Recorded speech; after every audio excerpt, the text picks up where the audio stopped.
tentang pemrograman C++. Pemrograman atau sering diistilahkan juga dengan bahasa komputer atau juga bahasa pemrograman komputer yang diinstruksi standar untuk memerintah komputer. Bahasa pemrograman ini merupakan suatu himpunan dari aturan sintaks dan semantik yang dipakai untuk mendefinisikan program komputer. Di sini juga ada percabangan C++. Percabangan adalah perintah yang memungkinkan pemilihan atas perintah yang akan dijalankan sesuai dengan kondisi tertentu.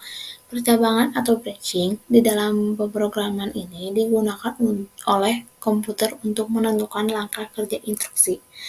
Ada juga di percabangan itu if-else adalah bentuk pernyataan percabangan yang memiliki dua blok pilihan.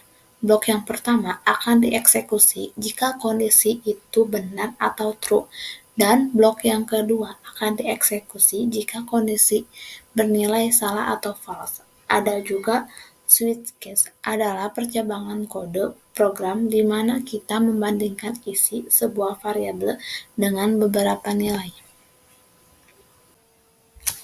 Nah, di sini sudah ada contoh codingannya. Saya di sini menggunakan codingan if-else dalam sebuah program sederhana. Kita mendeklarasikan variabel x dan y bertipe integer yang masing-masing bernilai 7 dan 10.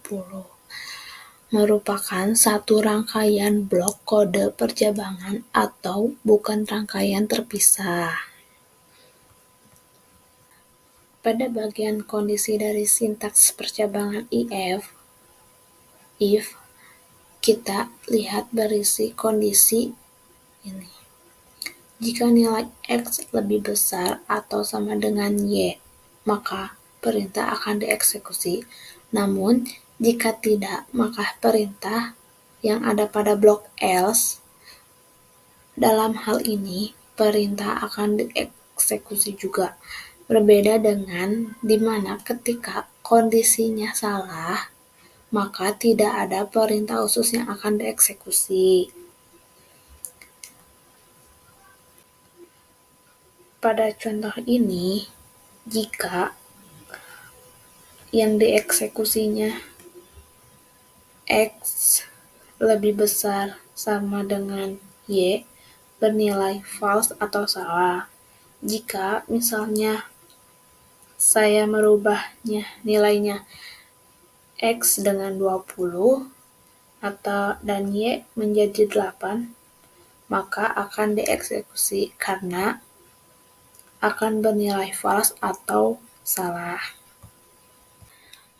Agar dapat lebih memahaminya, di sini codingan if-else dalam suatu program sederhana, saya akan mengkomplainnya.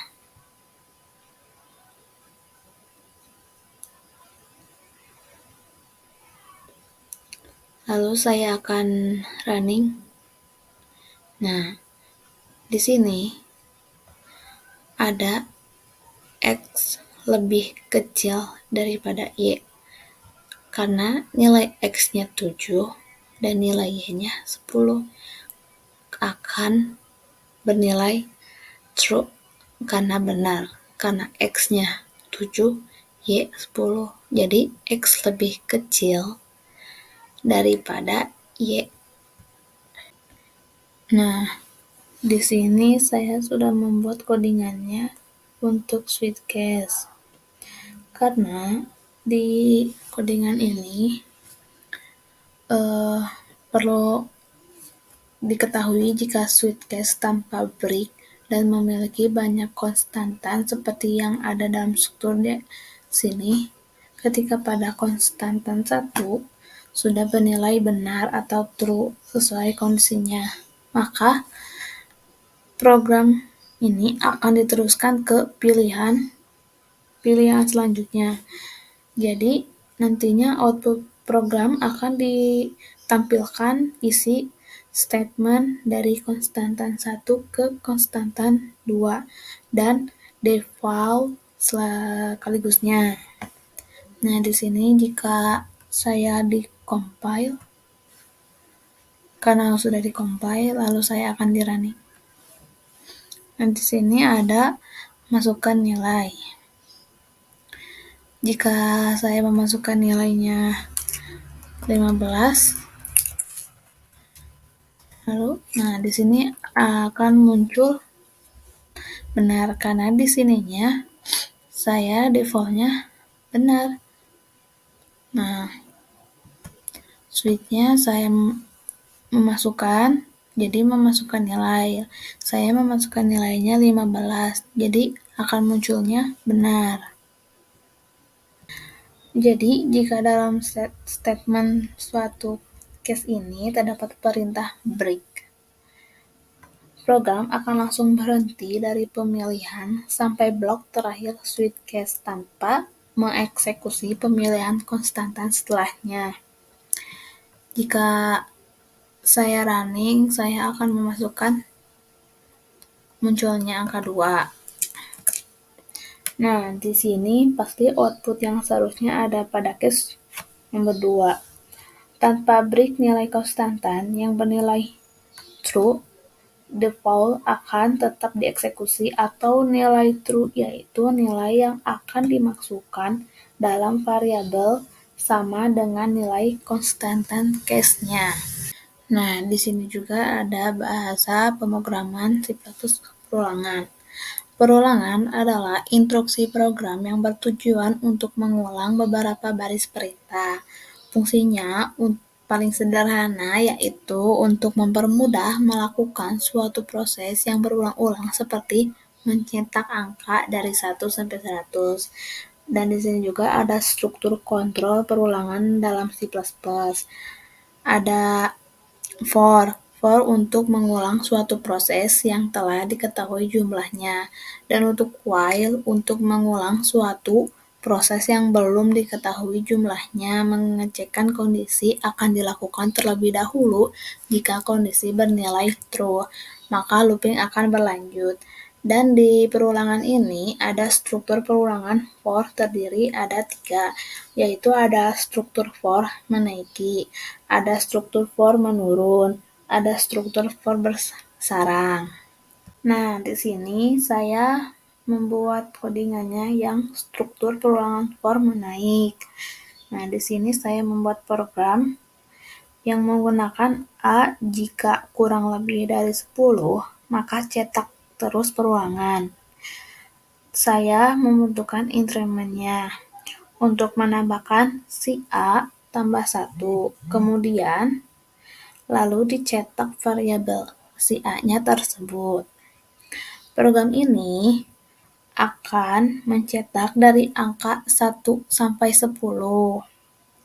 Misalnya, A sama dengan 1, kemudian si out A, kemudian kita tambahkan 1, dan terus diulang-ulang sampai nilai kurang sampai 10. Nih, di sini saya akan di-compile. Nah, lalu saya running. Nah, di sini akan muncul A sama dengan 1, A sama dengan 2, dan seterusnya. Dan di sini akan diulang-ulang terus. Nah, di while ini juga digunakan untuk menyatakan perulangan. Sama saja dengan for, yang membedakan pengecekan kondisinya akan dilakukan terlebih dahulu. Jika kondisi masih bernilai true atau benar, maka looping akan terus berlanjut. Nah, di sini saya membuat codingannya. Integer A sama dengan 1, while A si out 10. Nah, saya akan compile nih. Nah, sesudah saya running, di sini akan muncul angka 1 sampai 10. Nah, jika saya mengubahnya, integer A ini akan diubah dengan Nah, nah di sini pasti akan muncul nih saya running. Nah, namanya ada 10 karena di sini integer A-nya sama dengan 1, while-nya berarti 1 cout 10 atau 1 sampai 10. Nah, di bahasa pemrograman ini juga ada array. Array merupakan tipe data terstruktur yang berguna untuk menyimpan sejumlah data yang bertipe sama. Bagian yang menyusun array disebut elemen array atau isi, yang masing-masing elemen dapat diakses tersendiri melalui indeks array. Nah, ini ada gambar contohnya. Di data 1 ada elemen 1, di data 2 ada elemen 2, dan seterusnya. Ini yang dinamakan data, dan ini yang dinamakan indeks. Di array juga ada strukturnya. Ada array satu dimensi, adalah kumpulan atau sekelompok data yang memiliki nama variabel dan tipe data yang sama. Array satu dimensi juga hanya bisa diakses dengan satu buah. Lebih singkatnya, array satu dimensi adalah kumpulan elemen yang tersusun dalam suatu baris. Nah, yang kedua ada array multidimensi. Array multidimensi adalah sebuah variabel yang menyimpan sekumpulan data yang memiliki tipe sama dan elemen yang diakses melalui banyak indeks atau subscript. Lebih singkatnya, array multidimensi merupakan sebuah perluasan dari sebuah array satu dimensi. Nah, maksud di sini ada indeks. Indeks merupakan angka yang menunjukkan posisi atau tempat suatu nilai pada array. Pada C++, array dimulai dari 0 atau dari indeks 0. Dan adapun elemen. Elemen adalah bagian yang menyusun array yang dimana setiap elemen ini diakses menggunakan indeks array. Ada juga panjang array, yang dimaksud banyaknya elemen dari suatu array. Nah, di sini ada saya membuat contoh codingan untuk array satu dimensi. Nah, di sini ada program sederhana. Di dalam fungsi main ini dideklarasikan sebuah variabel array. Variabel yang dideklarasi menggunakan perintah integer nilai. Yang dinamakan kurung ini untuk mendeklarasikan sebuah satu dimensi dalam C++ yang menggunakan tanda ini atau yang dinamakan bracket. Adapun bentuk umum dari pendeklarasi array satu dimensi adalah sebagai. Dan di sini tersebut bernama nilai bertipe integer dengan panjang 5 elemen. Nih. Pada perintah nilai 0 sama dengan 6 dan nilai 4 sama dengan negatif 2. Indeks 0 pada 4 pada variabel array bernilai secara berturut-turut diisi dengan 6 dan negatif 2.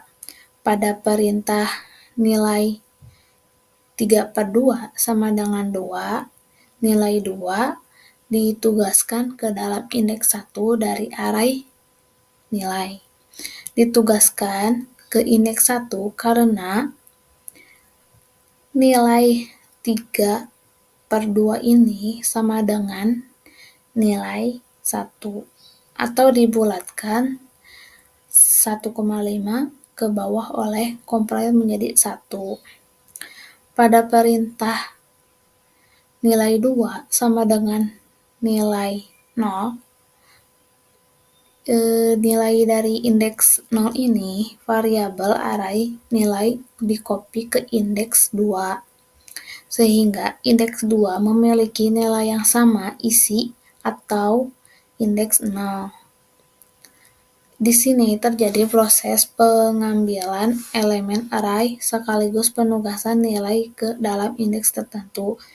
Pada perintah nilai 3 sama dengan nilai 1 ditambah nilai 2 diisi dengan 8. 8 diperoleh dari penjumlahan isi dari indeks 1 dan 2 dari variabel array nilai. Isi dari indeks 1 sampai 4 dari variabel array nilai ini kemudian ditampilkan dengan menggunakan perintah pada baris 20, yaitu count elemen array nilai adalah sebagai berikut. Dan dari indeks 1 sampai 4 dari variabel array nilai kemudian ditampilkan dengan menggunakan perintah yaitu count tanda kutip nilai 2 tanda kutip nilai 3 tanda kutip nilai 4. Nah, di sini saya akan mengcompile-nya. Lalu saya running. Nah, di sini ada setelah di running ada elemen array nilai adalah sebagai berikut. Ada 6, 2, 6, 8, dan negatif 2. Nah, kenapa di saat di running ada elemen array nilai adalah sebagai berikut, ada 6, 2, 6, 8, negatif 2. Nah, di sini ada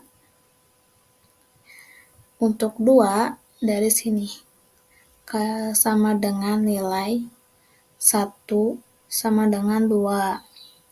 Dan untuk 8 ada di sini seperti sama dengan nilai 3 sama dengan 2 ditambah 6. Nah, di sini saya sudah membuat codingan array multidimensi. Tadinya saya sudah membuat inputan seperti awalnya ini dulu, dan saya running tidak ada kurung seperti ini atau yang dinamakan bracket, dan saya membuat ini memakai looping. Sesudah seperti ini saya compile itu dan saya running. Nah, tadinya kalau tidak saya looping tidak ada kurung seperti ini. Nah, sesudah saya looping ada seperti ini dan saya tadi mengubahnya. Nah, seperti ini. Nah, yang membedakan dari indeksnya kan tadi saya memakai looping. Tadinya kan tidak ada kurung yang bracket itu. Nah, maksudnya jadi misal saya membuat 2 dalam kurung 2 lagi. Nah, yang 2 awalnya itu tetap ada di sini. Nah, tapi address-nya tetap. Nah, terus misalkan saya 0,1. Nah, 0-nya di sini, 1-nya di sini. Seperti itu yang membedakannya. Terima kasih atas perhatiannya. Mohon maaf apabila ada kesalahan. Wassalamualaikum warahmatullahi wabarakatuh.